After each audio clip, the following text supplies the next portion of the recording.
Capítulo 28. La oración en los últimos días. Ahora más que nunca es necesario que oremos.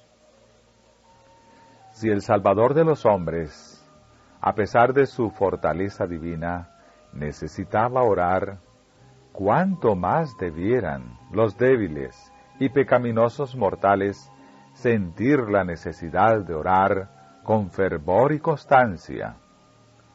Cuando Cristo se veía más fieramente asediado por la tentación, no comía, se entregaba a Dios, y gracias a su ferviente oración y perfecta sumisión a la voluntad de su Padre, salía vencedor.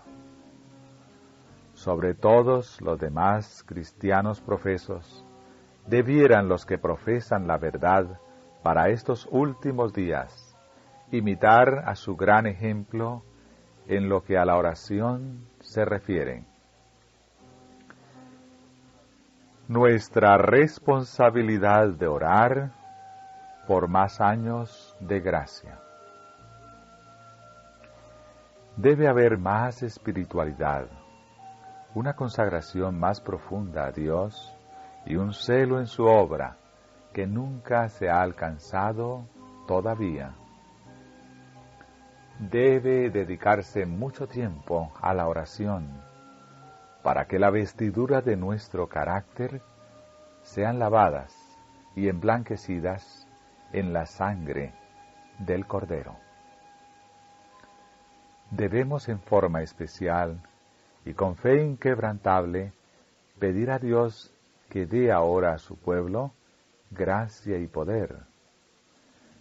No creemos que haya llegado plenamente el tiempo en que han de restringirse nuestras libertades.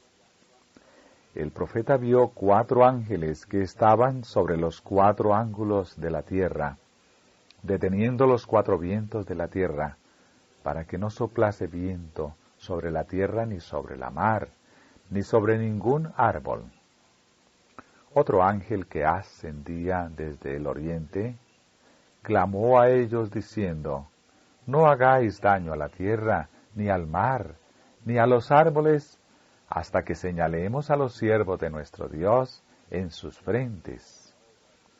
Esto señala la obra que tenemos que hacer ahora. Una gran responsabilidad incumbe a los hombres y mujeres que oran en todo el país, para que pidan a Dios que rechace la nube del mal y nos conceda algunos años más de gracia en que trabajar para el Maestro. Clamemos a Dios para que sus ángeles retengan los 4 vientos hasta que los misioneros sean enviados a todas partes del mundo y proclamen la amonestación contra los que desobedecen la ley de Jehová.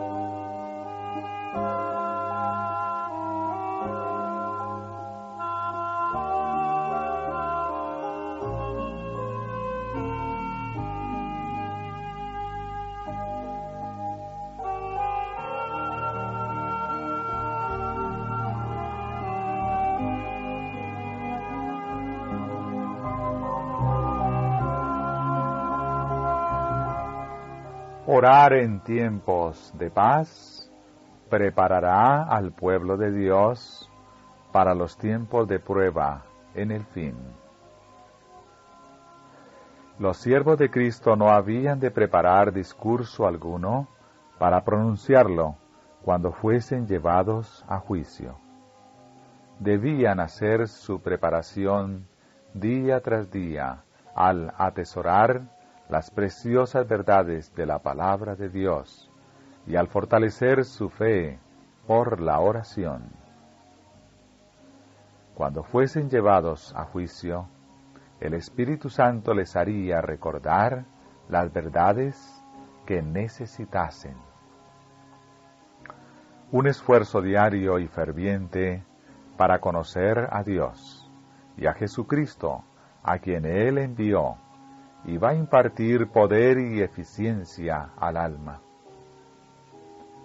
El conocimiento obtenido por el escrutinio diligente de las Escrituras iba a cruzar como rayo en la memoria al debido momento. Pero si algunos hubiesen descuidado el familiarizarse con las palabras de Cristo y nunca hubiesen probado el poder de su gracia en la dificultad, no podrían esperar que el Espíritu Santo les hiciese recordar sus palabras. Habían de servir a Dios diariamente, con afecto indiviso, y luego confiar en Él. Vivimos en el periodo más solemne de la historia de este mundo. La suerte de las innumerables multitudes que pueblan la tierra está por decidirse. Tanto nuestra dicha futura como la salvación de otras almas dependen de nuestra conducta actual. Necesitamos ser guiados por el Espíritu de verdad. Todo discípulo de Cristo debe preguntar seriamente: Señor, ¿qué quieres que haga?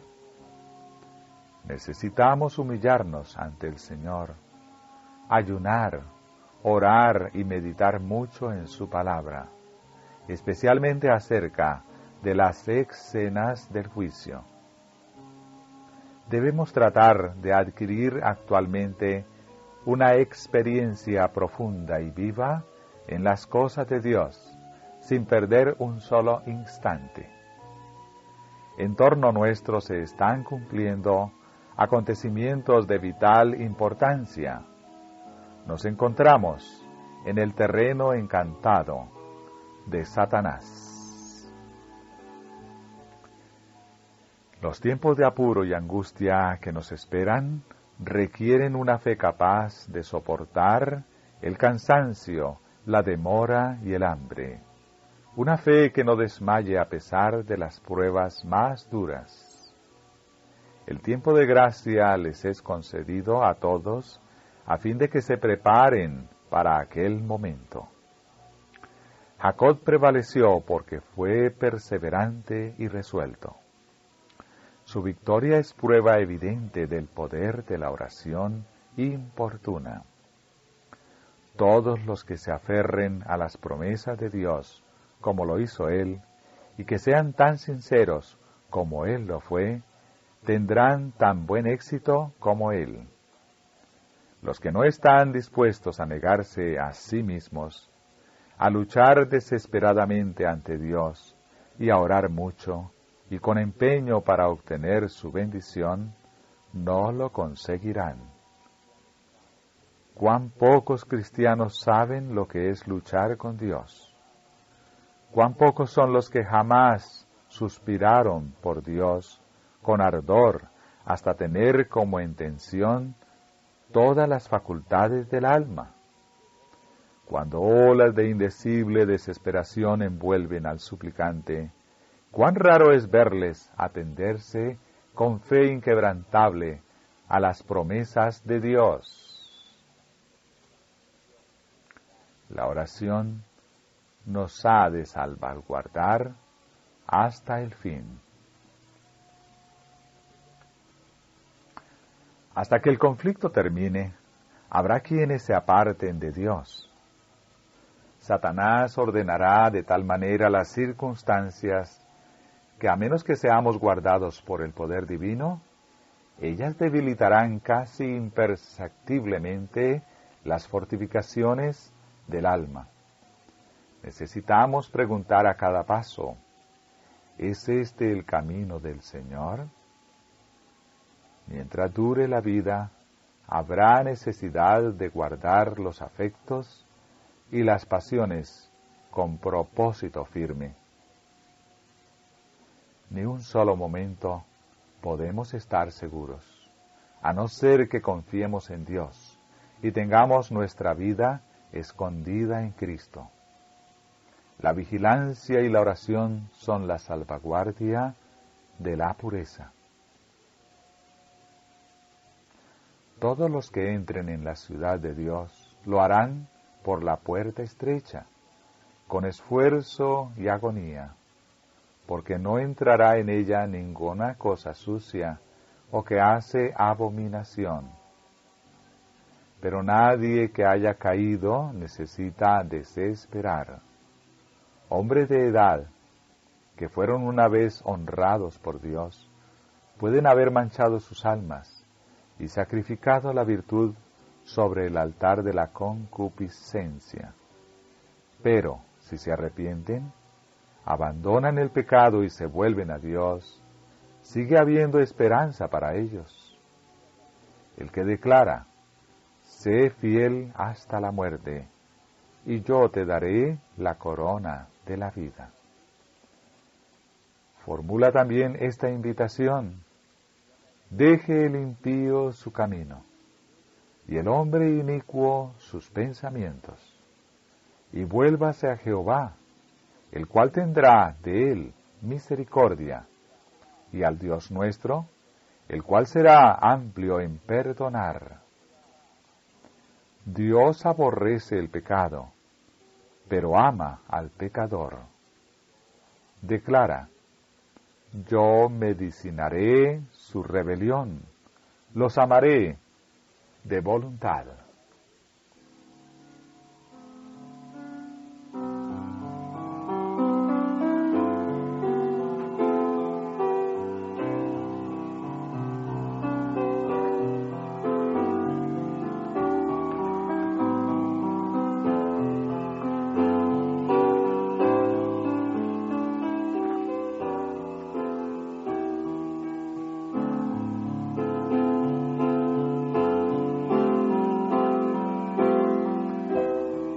Un grupo pequeño orará por la Iglesia en sus momentos de mayor peligro. La levadura de la piedad no ha perdido todo su poder. En el tiempo en que son mayores el peligro y la depresión de la Iglesia, el pequeño grupo que se mantiene en la luz estará suspirando y clamando por las abominaciones que se cometen en la tierra, pero sus oraciones ascenderán más especialmente en favor de la Iglesia, porque sus miembros están obrando a la manera del mundo. No serán vanas las oraciones de estos pocos fieles. Cuando el Señor salga como vengador, vendrá también como protector de todos aquellos que hayan conservado la fe en su pureza y se hayan mantenido sin mancha del mundo. Será entonces el tiempo en que Dios prometió vengar a sus escogidos que claman día y noche, aunque sea longánimo con ellos.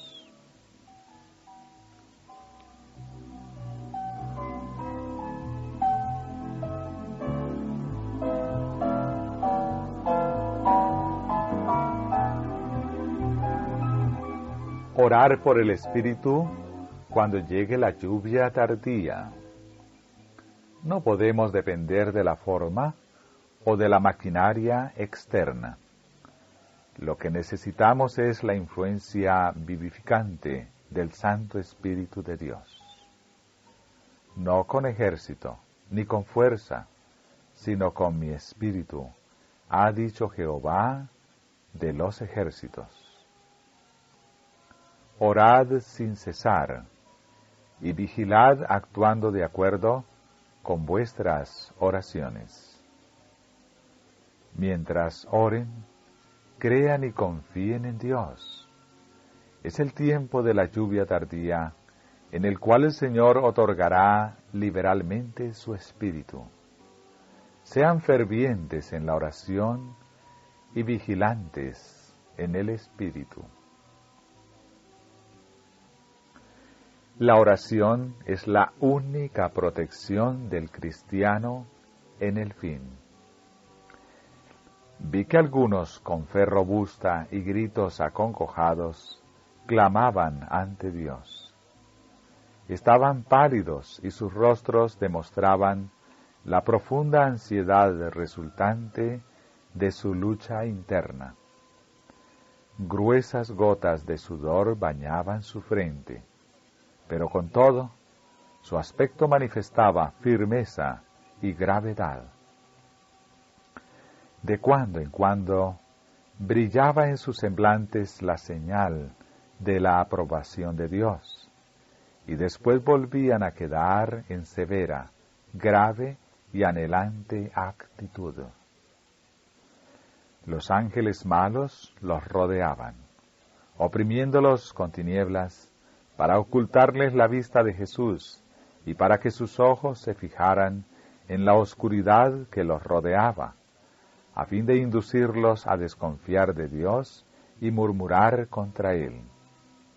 Su única salvaguardia consistía en mantener los ojos alzados al cielo, pues los ángeles de Dios estaban encargados del pueblo escogido y, mientras que la ponzoñosa atmósfera de los malos ángeles circundaba y oprimía a las ansiosas almas, los ángeles celestiales batían sin cesar las alas para disipar las densas tinieblas.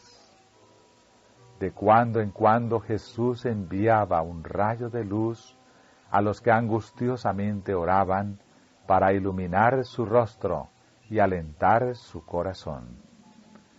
Vi que algunos no participaban en esta obra de acongojada demanda, sino que se mostraban indiferentes y negligentes, sin cuidarse de resistir a las tinieblas que los envolvían, y éstas los encerraban como una nube densa. Los ángeles de Dios se apartaron de ellos y acudieron en auxilio de los que anhelosamente oraban.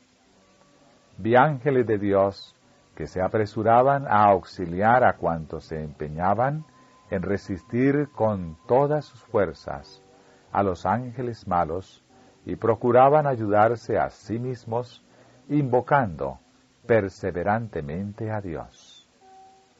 Pero nada hicieron sus ángeles por quienes no procuraban ayudarse a sí mismos, y los perdí de vista.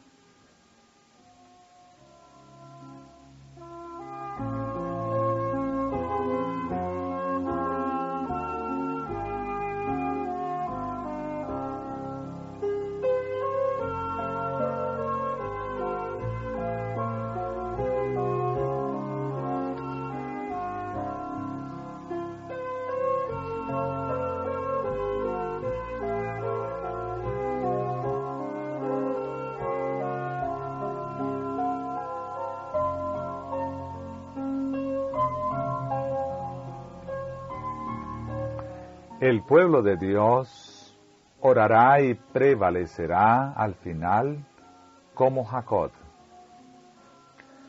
Jacob y Esaú representan dos clases. El primero a los justos y el segundo a los impíos. La angustia que Jacob experimentó cuando Esaú marchaba contra él con sus 400 hombres representa la angustia que experimentarán los justos cuando se promulgue el decreto de muerte contra ellos, inmediatamente antes de la venida del Señor. Cuando los impíos se reúnan a su alrededor, se llenarán de angustia, pues al igual que Jacob, no podrán ver salvación para sus vidas. El ángel se puso delante del patriarca, y éste se asió de aquél, y luchó con él toda la noche. Así también los justos, en su momento de prueba y angustia, lucharán en oración con Dios, como Jacob luchó con el ángel. El patriarca en su angustia oró toda la noche para verse libre de la mano de Esaú. Los justos en su angustia mental clamarán a Dios día y noche para verse libres de la mano de los impíos que los rodearán. Jacob confesó su indignidad. Menor soy que todas las misericordias y que toda la verdad que has usado para con tu siervo. Los justos en su angustia se sentirán profundamente convencidos de su falta de méritos y con muchas lágrimas reconocerán su completa indignidad y al igual que Jacob, se aferrarán de las promesas de Dios por medio de Jesucristo, hechas precisamente para pecadores tan dependientes, tan desesperados y tan arrepentidos. El patriarca se aferró firmemente del ángel en su aflicción y no lo dejó partir. Mientras le suplicaba con lágrimas, éste le recordó sus errores pasados y trató de librarse de él para probarlo. Así también serán probados los justos en el día de su angustia, para que manifiesten la fortaleza de su fe, su perseverancia e inconmovible confianza en el poder de Dios para librarlos. Jacob no quiso desistir. Sabía que Dios era misericordioso y recurrió a su misericordia. Señaló su pasada tristeza por sus errores y su arrepentimiento, e insistió en que se lo librara de las manos de Esaú. Su oración importuna continuó toda la noche. Al recordar sus errores pasados, casi se desesperó, pero sabía que tendría que recibir ayuda de Dios, o si no, perecería. Se aferró fuertemente del ángel e insistió en su pedido con clamores fervientes y angustiosos, hasta que prevaleció. Así ocurrirá con los justos. Cuando recuerden los acontecimientos de su vida pasada, sus esperanzas casi desaparecerán. Pero cuando comprendan que es un caso de vida o muerte, clamarán fervorosamente a Dios y pedirán que tenga en cuenta su tristeza pasada por sus pecados y su humilde arrepentimiento, y entonces invocarán su promesa. ¿O forzará alguien mi fortaleza? Haga paz conmigo. Sí, haga paz conmigo.